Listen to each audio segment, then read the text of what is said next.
Ghosts Among Us is a series of one-shots. You Want Me So Bad? Written by Reader Revolution. Summary. Danny leaned closer, his grin sharp. You've been breathing down my neck since day one. If I didn't know better, I'd think you were obsessed with me. Damian scoffed, but before he could reply, Danny leaned even closer, his voice dropping in a mocking whisper. You want me so bad it makes you look stupid.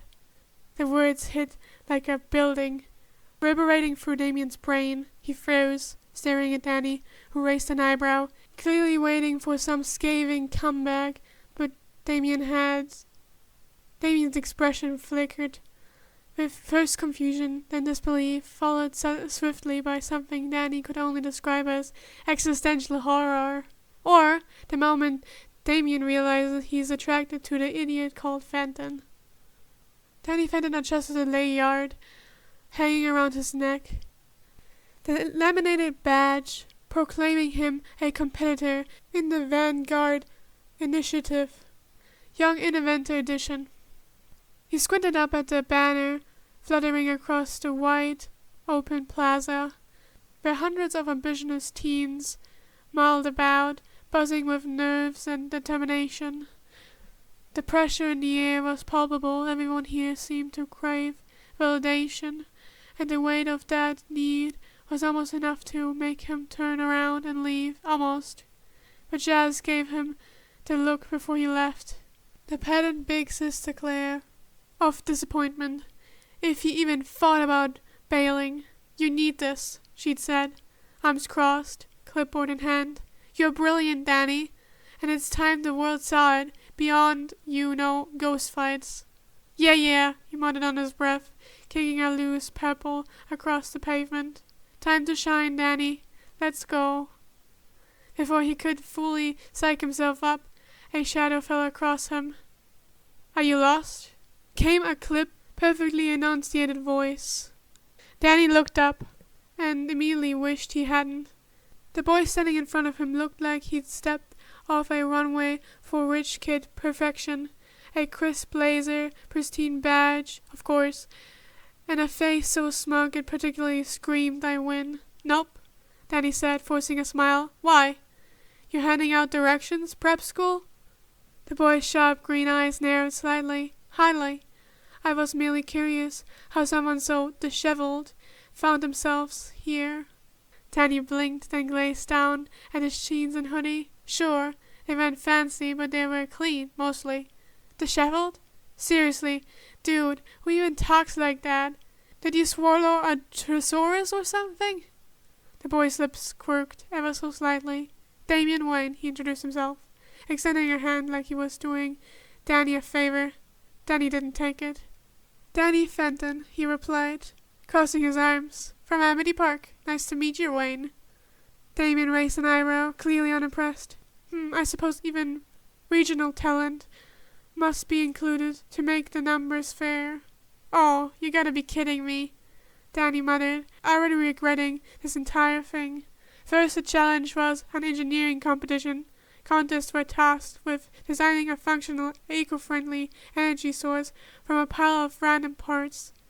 Danny felt right at home, rifling through scrap metal and mismatched wires. He could almost hear Tucker and Sam cheering him on in his head. Across the workshop, Damian Wayne worked in silence, his movements precise and efficient. Every part he touched seemed to fall into place. And by the 30-minute mark, he'd already assembled something sleek and polished. Danny glanced at his own pile of scrap, then back at Damian's creation. He gritted his teeth. No way some rich kid showing him up.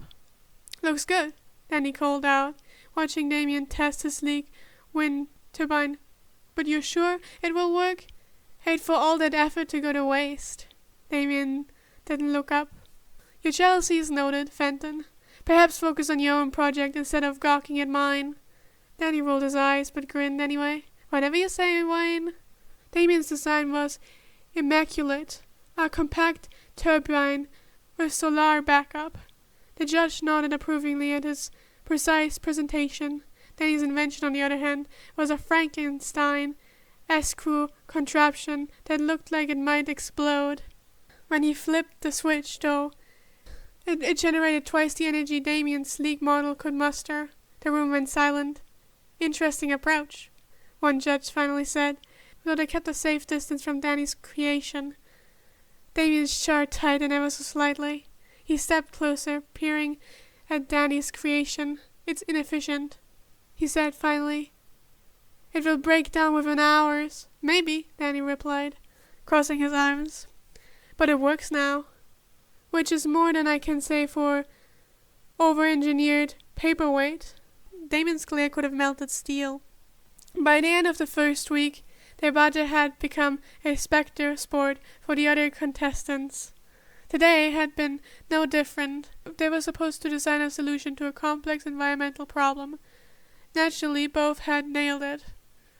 As they waited for the judges' scores, their verbal sparring resumed in full force. "You're insufferable, Wayne," Danny said, leaning against the table and crossing his arms. "Do you practice looking that smug in the mirror every morning? Or is it just natural?" "I wouldn't expect you to understand, Fenton," Damian retorted, arms crossed as he gave Danny his most disdainful glare. "You'll have only recently figured out how to use utensils correctly." Danny leaned closer, his grin sharp. "You'll have been breathing down my neck since day one. If I didn't know better, I'd think you were obsessed with me." Damian scoffed, but before he could reply, Danny leaned even closer, his voice dropping to a mocking whisper. "You want me so bad it makes you look stupid." The words hit like a building, reverberating through Damian's brain. He froze, staring at Danny, who raised an eyebrow, clearly waiting for some scathing comeback. But Damian's expression flickered. First confusion, then disbelief, followed swiftly by something Danny could only describe as existential horror. Danny, who had never seen Damian at a loss for words, found himself growing increasingly concerned. Are you okay?" he ventured, his voice softer, laced with genuine worry. Damian's mind reeled as he scrutinized his own behavior like a crime scene. Why did he care so much about Danny? Why did he watch the way his lips quirked into that infuriating grin, or track the way he gestured when he talked? Why did he feel a surge of satisfaction every time Danny got flustered by something he said? The realization struck him like a fist to the gut. He was attracted to him. His mind was in overdrive, cataloging every interaction, every snacky remark, every moment he'd deliberately invaded Danny's space or pushed his buttons just to see that spark of indignation in his eyes. He had pulled pigtails, metaphorically speaking, and worse yet, he enjoyed it. Was this how Omi had felt when she realized she was irrevocably drawn to fodder? Was he, the heir to the demon's head, really standing here, having a crisis because of Danny Fenton? "Dude," Danny waved a hand in front of his face. "Do I need to call someone? The judge? A doctor? A priest?"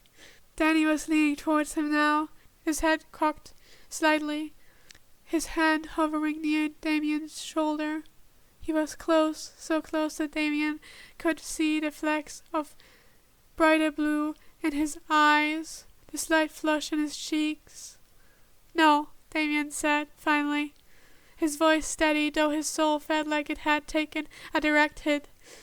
He straightened, scolding his features into a calm, collected mask he wore so well. "In fact, I may need you to support me." Before he could process, Damian stumbled slightly, not enough to actually fall, but enough to send Danny into a full-on panic mode. Without hesitation, Danny stepped into Damian's space, wrapping an arm around his back and placing a steady hand on his waist. "War, okay, I got you." Damian could only stare at him, torn between exasperated and self-loathing. Danny's warmth spread through his shirt, his scent invading Damian's senses. Damian let out a soft sigh, both mourning and marveling at how utterly gullible Danny was.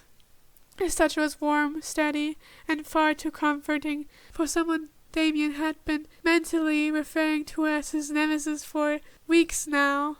He mourned his good judgment. Danny's brow furrowed as he tried to guide Damian towards a nearby chair. Seriously, you're worrying me. You were fine like 5 seconds ago. Did I hit a nerve? 'Cause if I did, Fenton.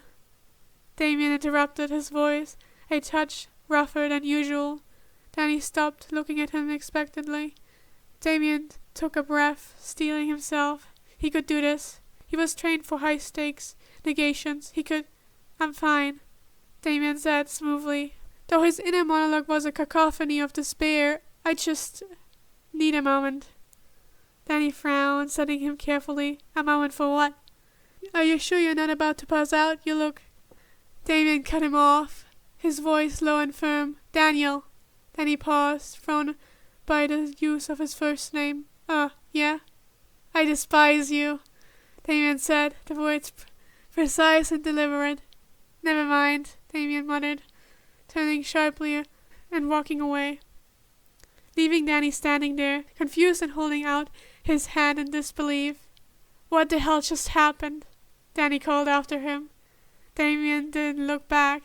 He needed a moment to process this, preferably somewhere far away from that bratty, captivating little idiot.